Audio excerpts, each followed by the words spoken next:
Can I say a huge welcome to everybody? My name is Adam Simon. I'm the leader of the lay community. This is Barbara, my wife. Hello. And we're so happy to have everybody here tonight for our Feast of St. Benedict, the St. Benedict week, which we're launching tonight and which started yesterday. And so I'm just going to give you a little introduction to our St. Benedict week. We have a very full program. We started off the week with a blog by Esther de Waal, a very famous commentator on the Rule, and a young person called Sarah Morgan, who was a forerunner at Worth School, and her podcast is wonderful. So I do recommend that. And tonight we've got Father Christopher, Abbot Christopher, who I'm going to introduce in a minute. And you can see that if you just come onto our website, you'll be able to see all sorts of blogs and podcasts throughout the week, because our intention and our hope is to celebrate St. Benedict. But St. Benedict has been such an important part of the heritage of this country. So much of our infrastructure, our whole way of being as church in this country has been influenced by the Benedictines. And it's our hope that we will continue that tradition and continue to inspire a young generation of fans of St. Benedict. And so this week is really to create that opportunity to do that. And there are lots of events taking place this week. People have been meeting in order to celebrate St. Benedict. And we invite people to pray with a Benedictine community. You know, 365 days a year, Benedictine communities are praying for us. And so our invitation is to find your nearby Benedictine community and to go and pray with them on this week. The feast is on Tuesday, the 11th. We've done a little job of bringing together the times of some of the monasteries that will be celebrating Vespers this week. And we've got Kylemore down there, which is lovely Sister Jeanne. We have Worth, which is Patrick. Father Patrick is here. Ampleforth. We even have Jamboree Abbey in New South Wales, who came and told us the time that they're celebrating. And then, of course, in the lay community, we will be saying Vespers online all week. So what we're going to do to start off is we're going to just pray the novena, which has been beautifully put together by St. Mary's Abbey in Delbarton, New Jersey. And we're going to just collect ourselves and pray the second day of our novena in honor of St. Benedict.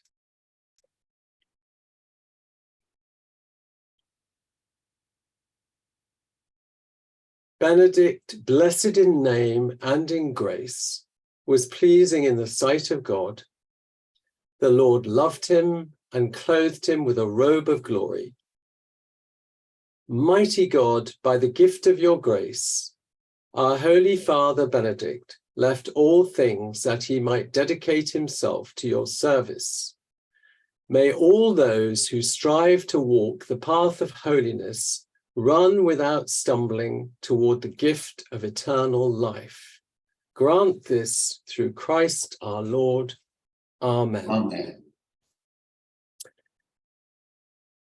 And just before I start and introduce Abbot Christopher, just a little word for those of you who don't know the lay community of Benedict.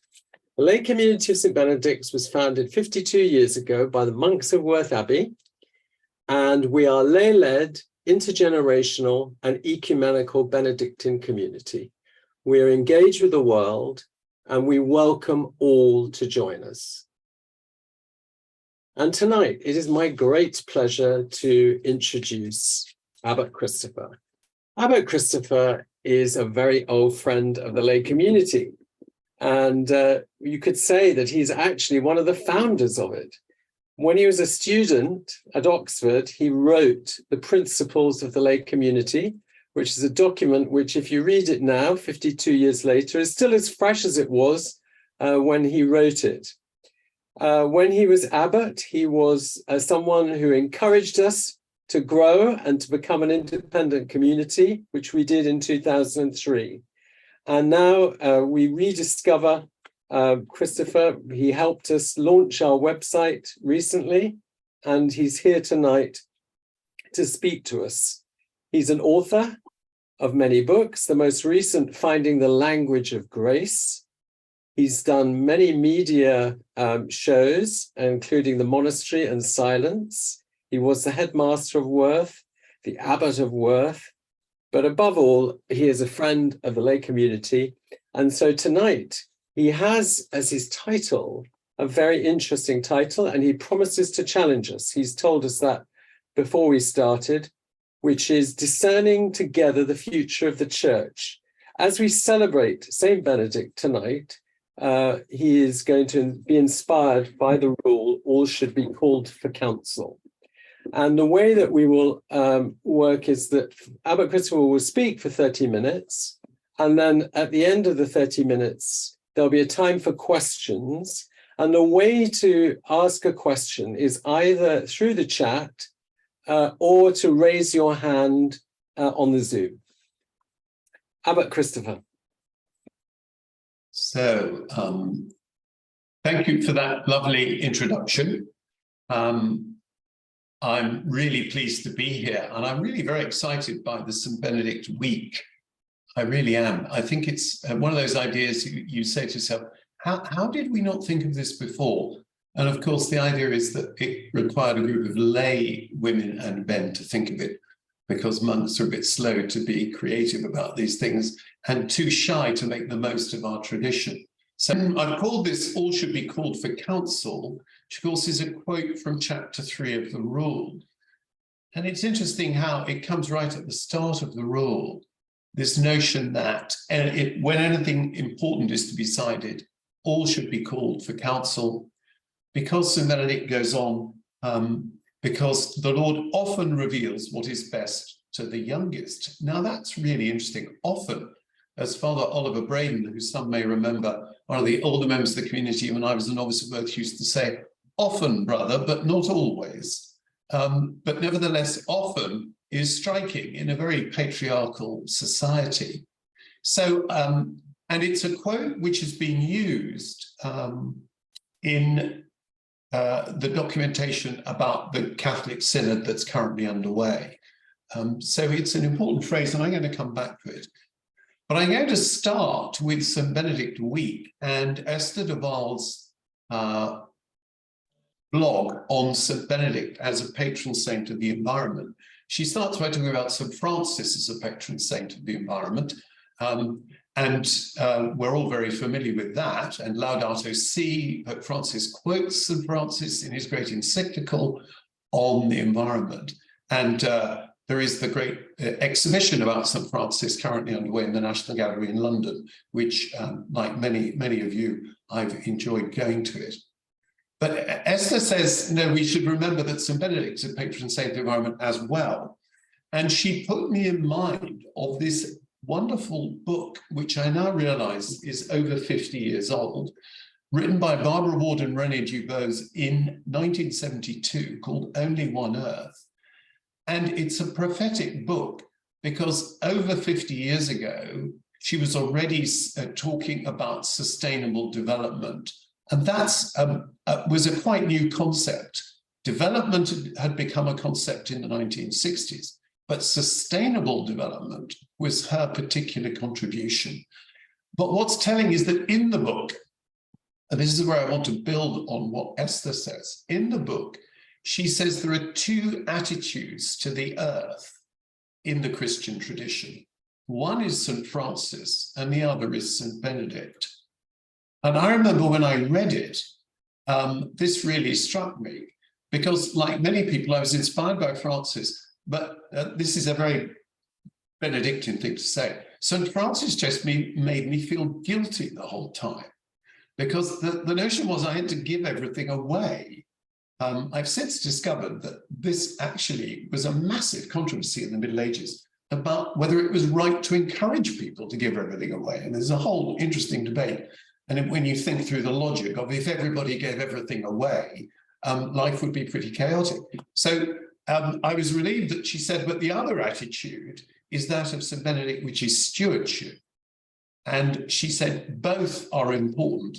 And that sort of relieved my guilt feeling that I could become a Benedictine and engage in stewardship. So I just wanted to commend that rather remarkable book and to say, I think there's a really interesting debate to be had about the Franciscan and the Benedictine attitude to possessions and to the earth, what we own, what we use, and so on. There is an important debate, and that's a context for trying to decide how to deal with the future. One of the key features of which, of course, is climate change, and I'll come back to that in a moment. But I want to just emphasize that when it comes to discerning the future, there are two key Benedictine principles. One I've already mentioned, but the other is that we should keep your tongue from evil and your lips from speaking deceit. Now, in a previous era, it might not have been necessary to say this, but it strikes to me in our highly polarized culture, we have to keep reminding ourselves of this. And the way we speak, and I'm going to come on and say a lot more about this in a moment, and the way we use language is crucial. In other words, as well as listening, we have to speak well. So I think that that's going to be the foundation of what I want to talk about. And I'm going to really talk about how calling to counsel and keeping our tongue from evil are going to be really important features of discerning the future. Those are kind of underlying Benedictine principles. Oh, look, I just happen to have written a book about it. And so I'm pleased to give that a little toot. It really is saying that language matters. The way we speak, listen, read, and write are really, really important. And then I come on to talk about three of the contemporary issues that we're all facing: climate change, Black Lives Matter, and transgender, just because I want to upset everybody equally. And I'm saying that the way we're speaking, listening, reading, and writing about these things now is not shedding light as much as it could. So again, language is crucial to this. So if we then look at climate change, it seems to me that there are three possible attitudes in the way we use language about it. There is dystopia. It used to be a climate problem.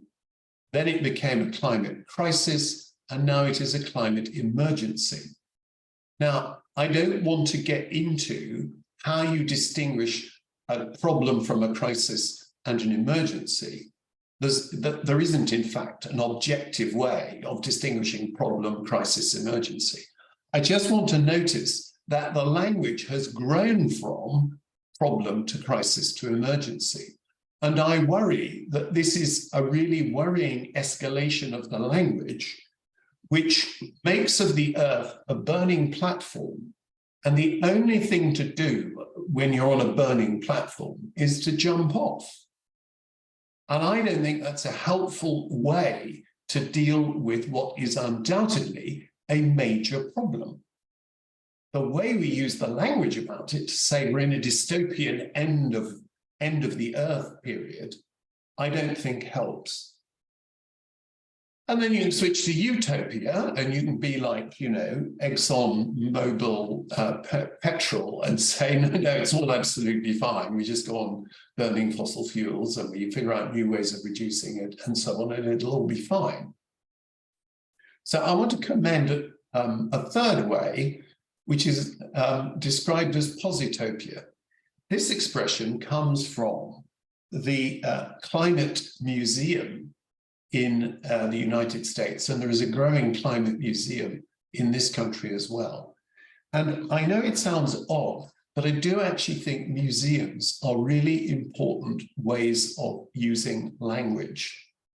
Now, some of you may think that museums must always contain objects, and that's one way of viewing a museum: historic objects, paintings, statues, and so on. But there are other museums that contain stories. And for me, the breakthrough example of this is Ellis Island in New York Harbor, which tells the story of migration into the United States. It's a remarkable, beautiful, and moving museum. that sits on this island, which was the great migration gateway. It's where all the formalities for new arrivals were dealt with, and now made into this extraordinary museum. And there is a movement in this country as well to create a migration museum. It's currently temporarily housed in a shopping centre in Lewisham, but it's about to get a new purpose-built centre in the City of London. And it too is telling the story of migration into the country in a realistic way that is neither dystopian nor utopian. It's positopian. What does positopian mean? It means we tell the whole story, but above all, we emphasize that we are going to get through this well, which is not the same as utopian, which just thinks it's all going to be fine. In other words, we have to come up with positive solutions, but we believe that we are going to find positive solutions rather than the dystopian vision that we're just on a burning platform and we may as well just leap off it.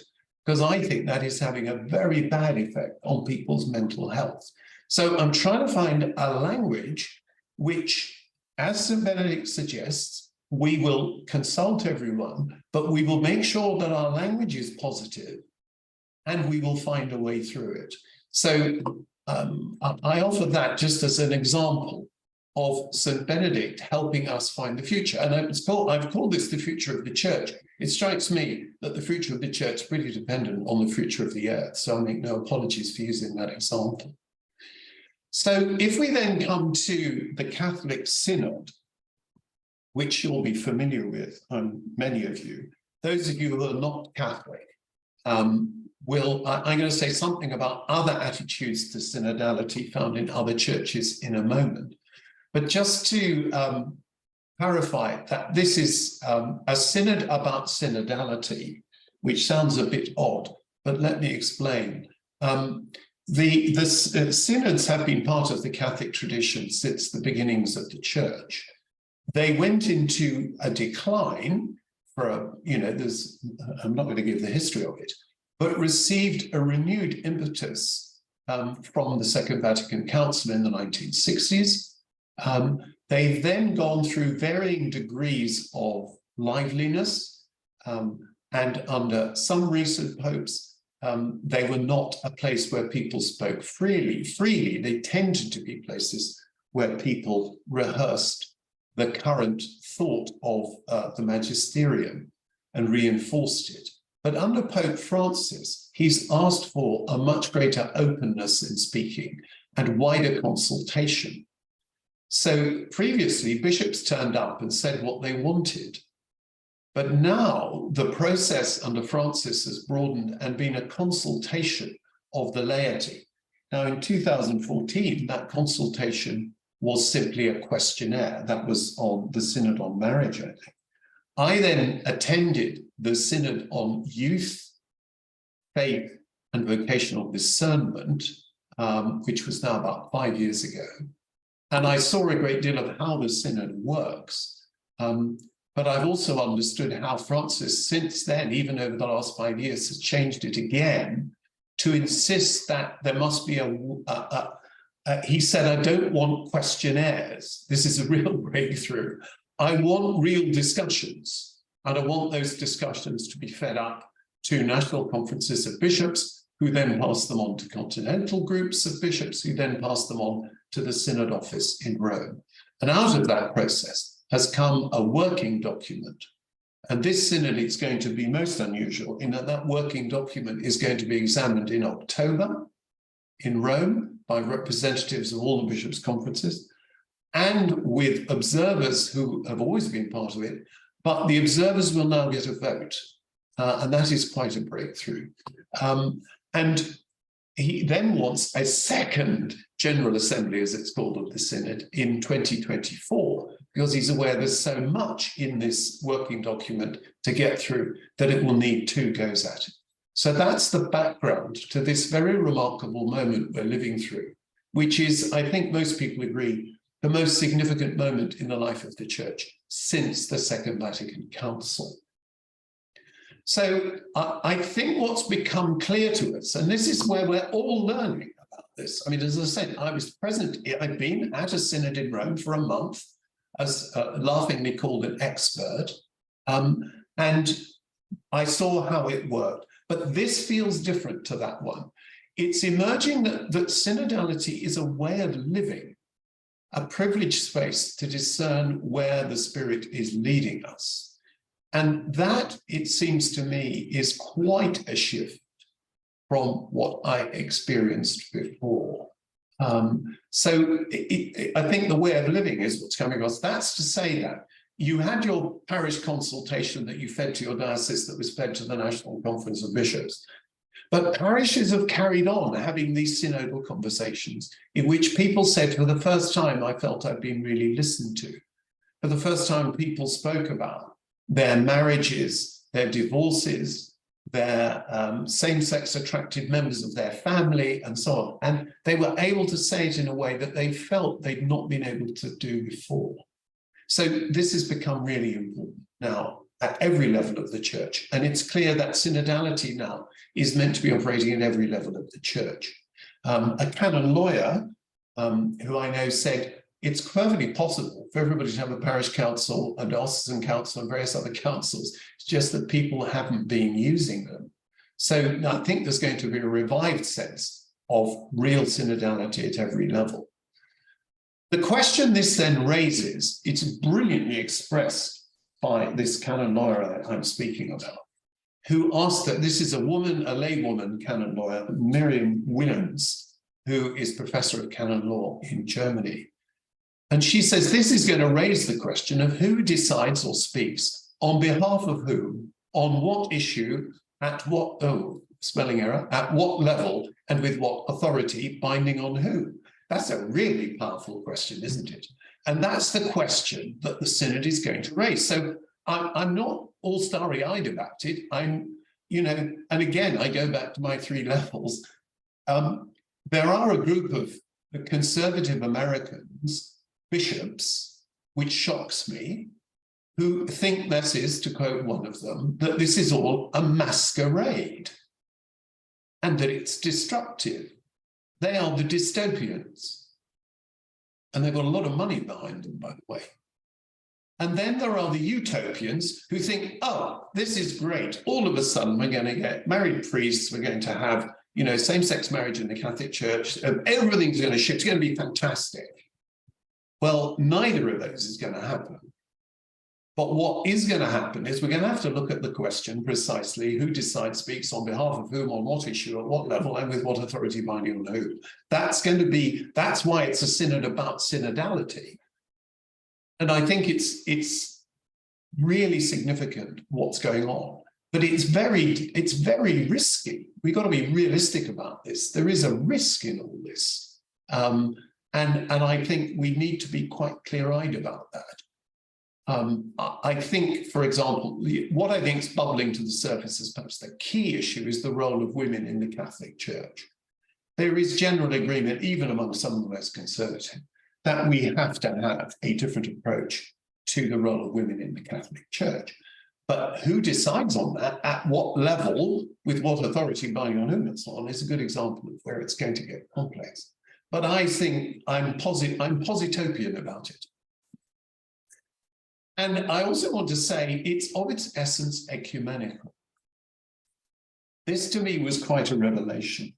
But I recently had the privilege of attending a lecture by Sister Natalie Becard, who is the first woman to be Under-Secretary of the Office of the Synod of Bishops. The Synod, of course, requires quite an organization to happen. And it, for the first time, has the Under-Secretary. The Secretary is a Cardinal Archbishop, and then there are 2 Under-Secretaries. One is a bishop, and then there is Sir Nathalie, the first woman to hold that. She gave a lecture, which was quite remarkable, about something that we'd all missed, is that throughout the documentation on synodality in the Catholic Church, there is a constant reference to the fact that the members of other churches are to be included. This goes back to the Second Vatican Council, where there were the fraternal delegates who were observers, which of course was a breakthrough. Remember, when I was a young Boy Scout at the age of 11, I was told that when it came to prayers, I had to take a step back from the prayer circle because I was a Catholic. Couldn't even pray with other people. So the inviting in those to the observers of other churches was the breakthrough. And she says that's been built on. And so it's even possible in the documentation now that the Pope could ask for a special synod with the participation of members of other churches in a way which, as the document says, is up to the Pope to decide on its shape and form. So this is, as I said, a remarkable moment. And it's got many sides to it. So in the Protestant traditions, that the ecumenical thing that I spoke of, I was privileged then after that lecture to be part of a symposium at which representatives of other Protestant denominations explained to us what synodality means in their traditions. And it's not called synodality, but it's present in other ways. And I'm just going to give you, if you like, a quick flash through what I learned. And in the brackets, I'm going to put the piece of the Benedictine tradition that relates to this. And you'll see how that works out in a moment. So Methodist connectionalism, I love the X. There was me thinking using the word connection with an X was frightfully trendy. It transpires it's the way you spelt it in the 18th century. And they've retained that. Methodist connectionalism and conferring is of the essence of the Methodist tradition. You know that Wesley created the connection of his preachers, and that they meet every year for a conference at which they confer to discern the Spirit. This was completely different to the way the Church of England operated at that time. And of course, Wesley was still operating within the Church of England when he created that system. And it's still alive and well. Then the Baptists have this strong sense of covenant, that you make a covenant with your local church. You turn up to a Baptist church, but at a certain point you're asked to make a covenant, a public proclamation of your being part of this community, that you now become part of those who will discern the will of the Spirit within that church, within that local church. So you're now part of the synod. The covenant makes you part of the local Baptist synod in that sense. That relates, it seems to me, to the Benedictine tradition of vows. Then there is the slow wisdom of the Quakers. The Quaker tradition is just remarkable. It's a mystical tradition, that's quite clear, and shares the mystical sense with the monastic tradition. And there's a lot to say about this, because they do not make a distinction between a prayer service and a meeting to make decisions. All their discernment is in the context of a meeting, and a meeting has a particular structure, which is overseen by the clerk to the meeting, and the Spirit moves them, and the Spirit moves them to prayer, and then it might move them to discern a decision that needs to be made. So if you like, their discernment, their synodality is always within the context of prayer. And I think this is hugely significant for distinguishing Catholic synodality from, say, Anglican synodality, that I'll come on to in a moment, because it seems to me the best model for Catholic synodality is that it's a liturgy. And I'll come back to that in a moment, because the Church of England system is parliamentary. And those who presented this in the Durham Symposium were quite clear. It's parliamentary in two senses. It's set up by Parliament.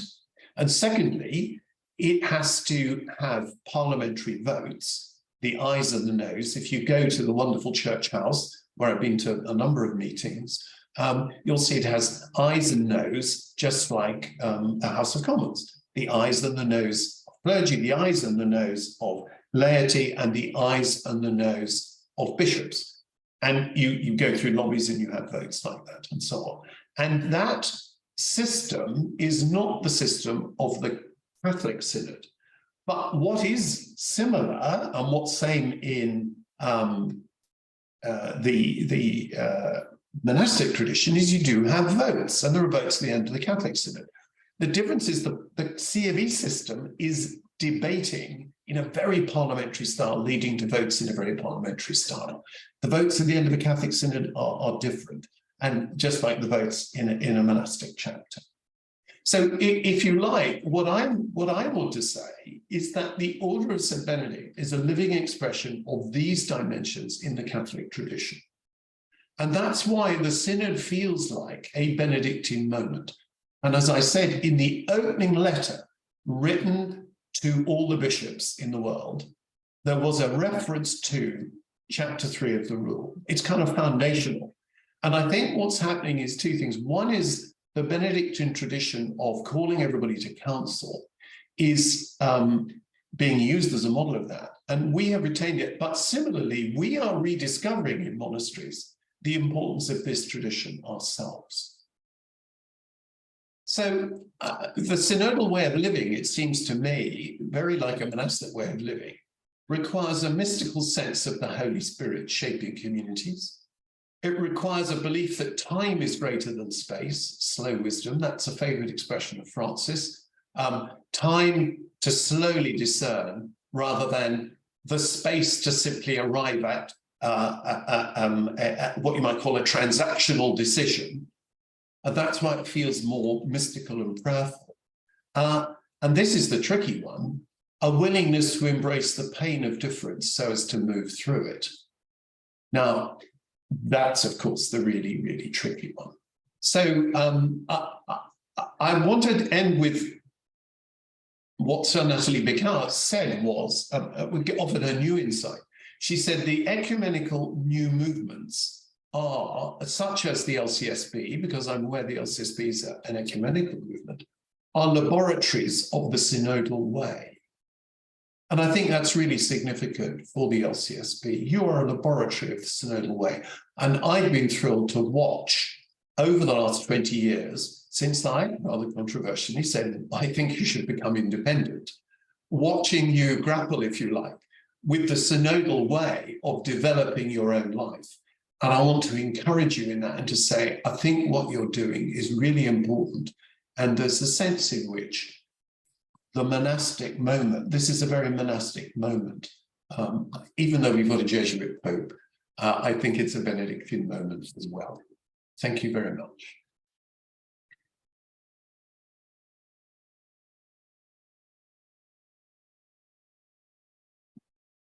Thank you, Christopher. Thank you very much. Gosh, I'm going to open it up to questions. It's wonderful the way you've kind of brought it back just to, you know, us and the synodal experience which we have. We actually went through the synod experience in the community, and yes, we prayed a lot. We gave it time, maybe not quite enough time, but we were also willing to embrace the pain and to face the truth of some of the differences which we had. So I think we learned a lot through it. And yes, we are learning about how to live synodally. All right, so I'm going to go to Peter Stott. Would you like to ask your question? Yes, thank you. Thank you, Adam. Abba Christopher, it's very good to hear you, and it was very good to read The Language of Grace, which I did while on holiday this year. But what I wanted to ask you was about what you were saying very much towards the end of your talk. And there was the line, I think, was embracing the pain of difference so as to be able to move through it. Yes. And I wonder if you could say a bit more about that and perhaps give us an example of where that has happened successfully in your view. Well, let me begin by saying that when I shared that insight with some of the people in the group, the small group I was in the Durham Symposium, they said, no, you just got to embrace the difference, full stop. And they cited the example of the ordination of women in the Church of England. And they said, you know, that's why we have flying bishops for those who can't accept that. So that's kind of embracing, seems to me to be embracing the difference without working through it. They just said, well, we'll just institutionalize the difference. I don't personally warm to that way of dealing with it. I think we've got to work through things. Now, successful examples of working through that in the Catholic Church are few and far between. I think what Pope Francis attempted to do with regard to the admission of the divorced and remarried to communion is an example of him trying to do that. You remember in Amoris Laetitia, which is the fruit of the Synod on Family, he said it was up to the local pastor to discern whether the marriage, the second marriage, was, stable, and whether the first marriage was not valid, however, couldn't be proved in the external forum, but that in the internal forum, as we put it, he was satisfied with that. Now, that, of course, created a huge controversy with some people when it's just, allowing divorce by the back door and so on. But it was an attempt by Francis, I think, to get through the problem to a new point of agreement, rather than saying, well, it's either we readmit the divorce to communion or we don't. He was looking for a place to go through it. I think it's a successful place to go through it, but many people object to it because they want everything to be nice and black and white. And they don't like the idea of local. That powerful question from Miriam Willens, who is going to decide what at what level and binding on who? And that was an example of saying, well, I think you should do it at the parish priest level. Is that helpful?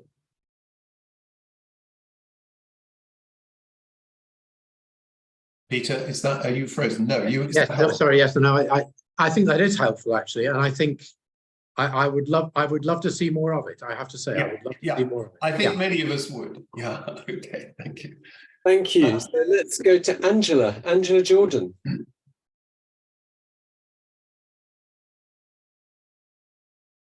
Sorry, I'm also struggling to unmute. My question is about you talked about time being better than space in terms of discernment, and because we are now a dispersed community, and so we don't have much opportunity to be in the room together, I wonder if you have any insights or advice to give us about achieving slow discernment given the way we live. Well, that's really interesting, because one of the things that's been frankly a pain in the neck is that the Holy See during the pandemic was really resistant to online chapters, online council meetings, and online anything. And since the end of the pandemic, they allowed us to ask permission to have online councils and so on during the pandemic. They've since come back and said, now you've got to stop and you've got to have in-person meetings. This is a particular obsession of Pope Francis, which is why he's keen on the synodal process, that the person-to-person meeting is where the Spirit works. I don't think he can quite get the idea that the Spirit might work through an online meeting like this. Now, I have some sympathy. If you've ever tried to run a board meeting with, 8 or 10 people, it's fine for transactions like there's, here's the budget, here's the explanation of the budget, and we're all going to vote to say yes to the budget. That's simple. A thing like, now there's this monastery over here that's in a very fragile situation. What can we do about it? That's very hard to have online, that kind of discussion. So I have some sympathy with the Pope, even though it's a bit of a pain in the neck, especially since we now have members of our congregation all around the world. So I think you have to have a balance of in-person and online. And we've just also made a decision as a congregation that has not gone down very well, that says if you are not present at a chapter, you cannot have a proxy vote. If you're present, you can vote. If you're not present, you can't vote. And that's quite strong as well. Mm-hmm. So, and I have some sympathy with them. Thank you very So much. I hope that's helpful. It's difficult, but I think it's true. Yeah, and I think it kind of bears out our experience, certainly in council meetings, that when it's hybrid, you get a very different input from the people who are. Oh, hybrid. I just won't have hybrid meetings. They're either in person or they're online. I can't. Hybrid meetings I found so difficult. And a lot of people I know have said, in this organization, you're either here or it's online, but we don't have hybrid meetings. And so they try to rotate. They say, this meeting's in person, this meeting's online. And you try and keep the more transactional stuff for the online meeting and the harder stuff for the in-person. Oh, that is interesting. Thank you. Thank you very much. So let's move to Chris Walker. Thank you, Hello, Chris. Christopher. Can I just say, by the way, I'm going to say it's so lovely to be talking to Peter and Angela and Chris and Angela, such old friends from the beginnings of the lay community. It's wonderful to see you still persevering and to be with you.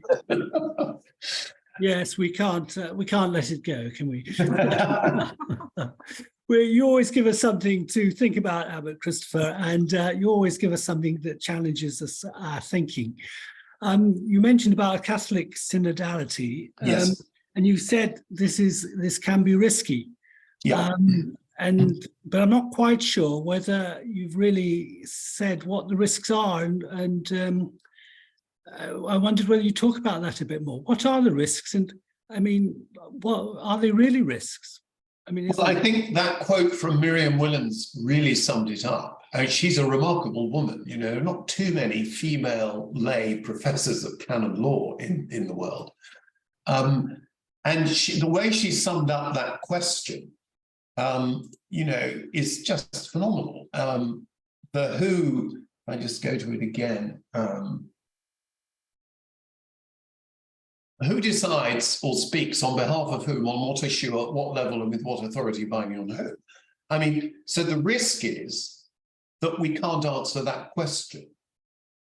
And so the risk is this. We raise everybody's expectations. So everybody's now had their say.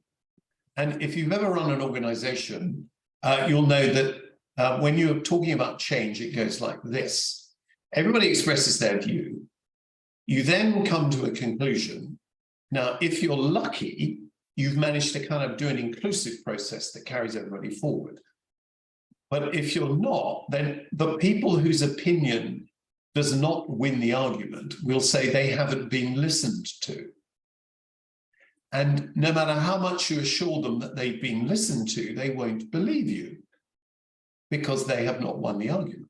So that's the problem we're facing now, is this huge upsurge of everybody getting out onto the table, things they've been wanting to say for years, ideas they've wanted to say.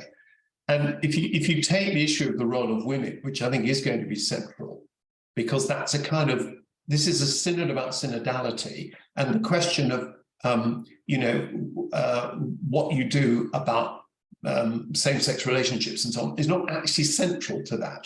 But the role of women is central to that. And therefore, what is the synod going to say about the role of women in the Catholic Church?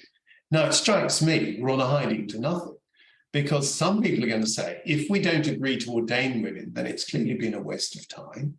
And others are going to say, well, if we go and give, you know, lots of new roles to women, then we're clearly just leading to the ordination of women, which means there'll be chaos as far as that one group's concerned. So you're going to have to find a way to try to say something about the role of women that is meaningful, but but isn't going to upset one wing or the other. And that's really risky. Yeah, but the risk at the moment is that if you don't face these things that are going on in society and in the church, that people just walk away. Yes, and that's where the Pope is being, that's where the Pope is being brave, is he said, I want to hear all this. I really want to, and I want everybody to have the chance to say what you're saying. Exactly, that's what a lot of people said in the synod, Chris, in the synod at parish level, every level. And so now by raising that and everybody saying, look, we got to get with the program here about the role of women in society, he is, of course, now at tremendous risk of disappointing everybody. That's the risk. Yeah, I'm just trying to sort of say that if you don't face, I mean, the risk is there anyway. So it's not going to be any worse than we were before the synod took place. Yeah, I agree. We'll be in a better place because people, at least some people, will feel it has been aired. They may not like the outcome. Yes. I think the fact that you're facing the questions and the challenges, that a lot of sensible people will go along. The majority will go along. There'll be the ones at the extremes that won't be satisfied, but the middle ground will go forward. And I think you're right. I think the problem we've got is that there are, the biggest problem is the minority conservative voice in the United States, which is massively mobilized with real money to oppose all this.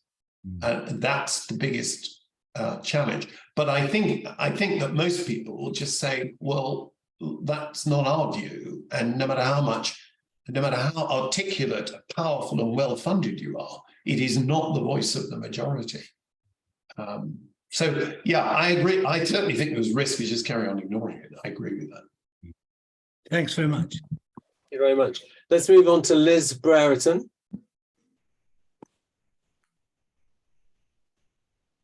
Hi there. So Hello. I don't know whether my question's relevant. So, I think the whole synod process, is really great. And we've got a Pope who's really visionary. But we all know that the Pope's getting older and he's had ill health. So I wonder what would happen if he dies before we get to the end of the process. You might get a really Pope who's really right wing, and then it will all just disappear. Sorry if I'm being negative. No, it's a question frequently asked by journalists, actually. Oh, good. Frequently asked by journalists. I commend to you a very good talk by a journalist called Christopher Lamb, who I'm very proud is a former pupil of mine at Worth. And he's written a book about the Pope, and he's currently the tablet man in Rome. And he recently gave a talk that's on YouTube to a conference in Ireland about synodality, at which Miriam Williams was also speaking. It's well worth that. I only just came across it recently. It was just last week, I think, in All Hallows College in Dublin. And he faces that head on. And his view is, and I agree with him, is that the next Pope will not do that, because it is one of the unspoken rules of the Vatican that you never say your predecessor was wrong. And that applies at every level of the Vatican. It's quite a contrast to politics in this country and most countries. You only are building upon your predecessor's work, or you're reorienting your predecessor's work, or you're slightly changing it, but you're never disagreeing with it. As I said, it's the unwritten rule of the Vatican. So I think, and secondly, of course, he's packing the conclave with the cardinals who he's created. He just announced another 21 on Friday. And if you read the list, it's a really interesting list. Yet again, people from the margins, and this extraordinary tendency he's had recently of making auxiliary bishops cardinals, when the archbishop to whom they are the auxiliary is not a cardinal. I mean, go figure that one. I mean, amazing. So I don't think it's going to happen. I think it's going to be an extraordinary conclave. The most amazing thing that Christopher Lamb said that I'd never thought of. He said, well, the next conclave is going to look pretty much of a contrast to the synod, isn't it? It's going to be a bunch of old men choosing the next pope. And he said that can't go on forever. He said the synod may eventually have to affect the conclave. Oh my goodness.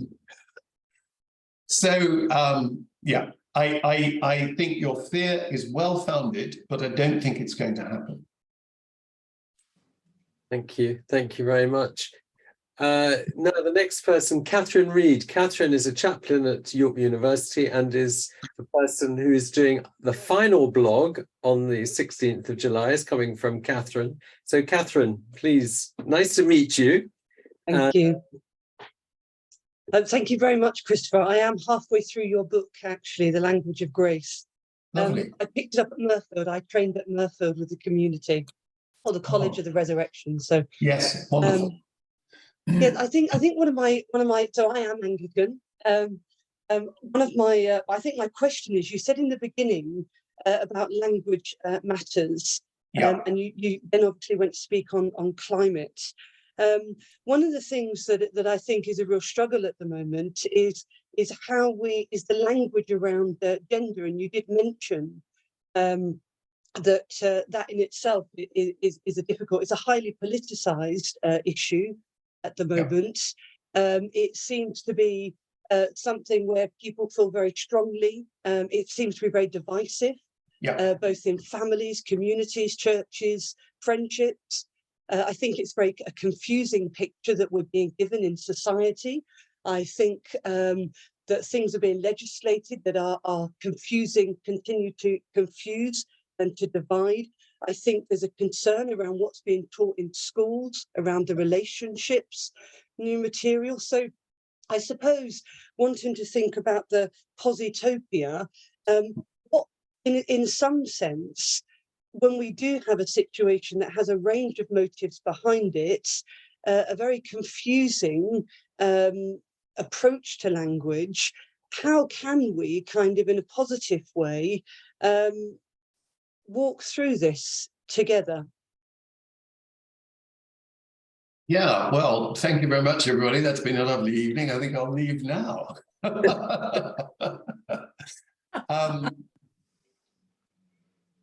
One of the ways I think we do achieve it is there's something every year which I enjoy taking part in called the Battle of Ideas, run by the Academy of Ideas, overseen by the very controversial Baroness Claire Fox.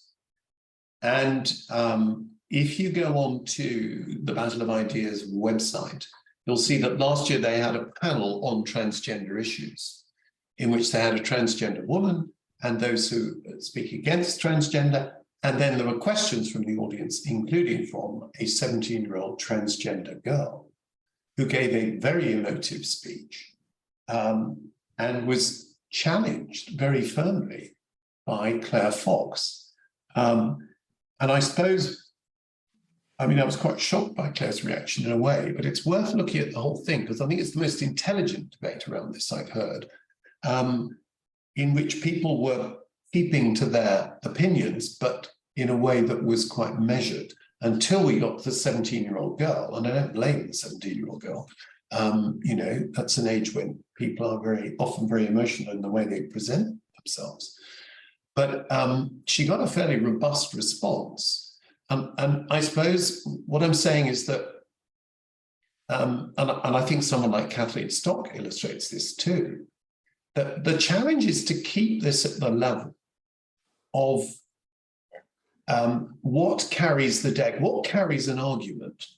And I suppose what worries me, and I mentioned this in the book, I don't know if you've got to it yet, is that I worry that authenticity is the new knockdown argument. Because I am authentically believing something, you cannot challenge me. And I think that's the root of the problem.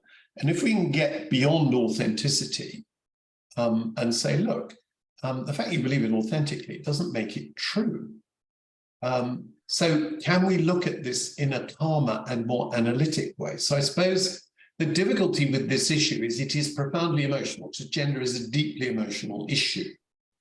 And so it's hard to hang on to what you might call the rational dimension of the debate. Personally, I think it's pretty rational to say that, you know, underlying biological sex is very determinative of something. We can debate what it's determinative of, but I think if we abandon the notion that it's determinative in some ways, it's very hard to have the next stage of the debate about, well, what should it determine? You know, if you want to be like Grace and Perry and dress up in a dress to go and get your knighthood, that's absolutely fine. But, you know, beyond that, where do we go? So it's not a very helpful answer, Catherine, but I think it's the best I can do to say we somehow have to keep leading, and that's what comes out in the Battle of Ideas debate, that look, if we abandon an analytic approach to this and we just go to the emotion, we can't actually have a debate. And I think that's where we are at the moment. I don't think we can have a debate because the emotion is overriding everything. And I suppose I'm making a plea for a kind of a spiritual rationalism that recognizes the gender but refuses to let that decide everything. Best I can do. Well, we're all in it together. And we certainly are. Yeah. Christopher, thank you for what you had to say this evening. One thing that's concerning me a bit, we have a number of institutes or whatever becoming so-called experts in synodality. Yep.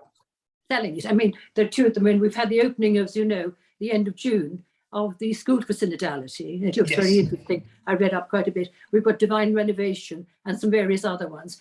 And I'm just interested in the, I suppose, validity is one of the issues for me, you know. How do we know what is valid? Let's call it that. So Divine Renovation is a parish renewal program, which is quite different to synodality. Okay. Yes. The School for Synodality is an initiative of a group of lay people, which actually started after the Synod on Young People, because they saw what I saw as a member of that Synod was that Synod went nowhere. Now, there's a whole debate about why did the Synod on Young People, of all topics the church ought to be proactive about, is young people. It actually went nowhere. And a group got together and said, we can't afford to let it go nowhere. And they started an initiative. Then when the next synod came along about synodality, they said, and this one we're going to get in on the ground floor and go with it and start to train people in synodality. Now, it's not got an official stamp from the Bishops' Conference. However, its pre-launch 24-hour meeting, the Secretary General of the Bishops' Conference, a bishop, were all present and approve of it strongly. So I can, and I know the people running it, Avril Bachand. Right. Yes. So they're great people. I can strongly commend the School for Synodality. Thank you. Thank you. Very much. So that brings us to the close of the questions. Thank you for all of you for asking questions. That was really, really great. And it always shows how engaging our speaker has been when there are so many questions. So I would just like to thank Christopher for being positopian and introducing us to this new expression, which I had not heard of, for highlighting this Benedictine moment of the Synod, which I think we've all been conscious of, but this is the first time that I think we've heard it expressed in this way. So I think that that is encouraging, and it should encourage us in our Benedictine vocation. And then lastly, to thank Christopher for his affirmation that he gives to us in what we're doing.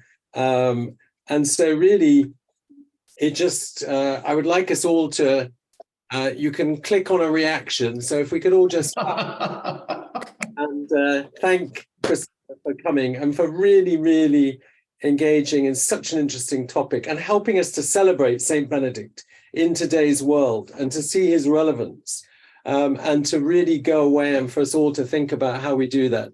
So let me just end off, please, with just telling you about the next talks. So when I put together the list of speakers, originally, Christopher encouraged me. He said, do get a young person to speak. So we have Mary Hurst, who is our digital and discipleship coordinator. And she's going to speak on the feast at 8 o'clock. So please do come along to hear her. She's a promised member of the Mankewe community as well, ex-Ampleforth, has worked at Downside, and she has been a marvelous gift to our community for the last year. And so she's going to talk about celebrating Benedict. And then next Sunday, we have at 6:30, not 8 o'clock, we have Anne Clark, who is the abbess of Malling Abbey. We are an ecumenical community, and we're delighted that we have an Anglican Benedictine who will be coming. And do engage in any other way, social media, listen to the podcasts, read the blogs, and let's all celebrate Saint Benedict together. So thank you all for joining us tonight. Thank you, Abbot Christopher. My pleasure.